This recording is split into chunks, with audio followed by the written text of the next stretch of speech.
నవరాత్రుల సమయంలో దేవిని పూజించడం చాలా ప్రత్యేకమైనది. ఈ 9 రోజులు అమ్మవారిని వివిధ రూపాల్లో ఆరాధిస్తారు. ఈ సమయంలో ఏ పూలతో పూజిస్తే మంచిదో, ఏవి వద్దో అనే సందేహాలు చాలా మందికి ఉంటాయి. ఈ వీడియో నచ్చితే లైక్ చేయండి. మీ స్నేహితులతో షేర్ చేయండి. సబ్స్క్రైబ్ చేసి, బెల్ ఐకాన్ క్లిక్ చేసి, నోటిఫికేషన్స్ ఆన్ చేయండి. వాడకూడని పూలు గరిక. దుర్గాదేవి ఉగ్ర స్వరూపంగా ఉంటారు. గరికలో ఉష్ణాన్ని తగ్గించే గుణం ఉంటుంది కాబట్టి దుర్గాదేవిని గరిక పూలతో పూజించకూడదు. మల్లెపూలు. చండీ అమ్మవారు కూడా ఉగ్ర స్వరూపంగా ఉంటారు. ఆమెను శాంతింపచేసేలా మల్లెపూలతో పూజించరాదు. అయితే చండీదేవి మినహా ఇతర దేవతా స్వరూపాలను మల్లెపూలతో పూజిస్తే ధన ప్రాప్తి పెరుగుతుంది. పూజించాల్సిన పుష్పాలు ఇవే: పద్మపుష్పాలు. పద్మపుష్పాలతో నవరాత్రుల్లో అమ్మవారిని పూజిస్తే మానసిక ప్రశాంతత కలుగుతుందని చెబుతున్నారు. పుత్ర సంతాన ప్రాప్తి కూడా కలుగుతుందని దేవీ భాగవతంలో చెప్పినట్లు పేర్కొన్నారు. గన్నేరు పూలు.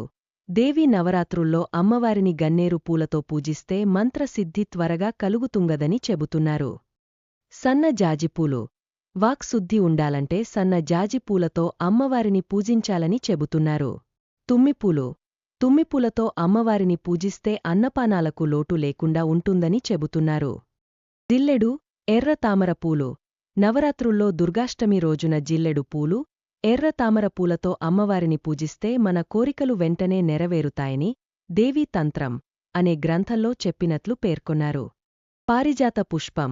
కాలసర్ప దోష తీవ్రతను తగ్గించుకోవడానికి అమ్మవారిని పూజించేటప్పుడు పారిజాత పుష్పం సమర్పించాలని చెబుతున్నారు. ఇలా చేస్తే దోషం నుంచి బయట పడవచ్చని వివరిస్తున్నారు. ఇది కాకుండా కొన్ని పత్రాలు కూడా అమ్మవారికి సమర్పిస్తే అద్భుతమైన ప్రయోజనాలు చేకూరుతాయనిందులో తులసి, మరువం, దవనం ఆకులను సమర్పిస్తే ధనలాభం కలుగుతుందని తెలిపారు. అమ్మవారిని ప్రత్యేక పుష్పాలతో పూజిస్తే ఎలాంటి ఫలితాలు ఉంటాయి, అలాగే ఏ పుష్పాలను ఉపయోగించకూడదు అన్న విషయం కూడా మీకు తెలియజేశాను. ఈ వీడియో మీకు నచ్చినట్లయితే లైక్ చేయండి, షేర్ చేయండి మరియు కామెంట్ చేయండి. అలాగే మా ఛానల్ని సబ్స్క్రైబ్ చేసుకోవడం మర్చిపోవద్దు. ధన్యవాదాలు.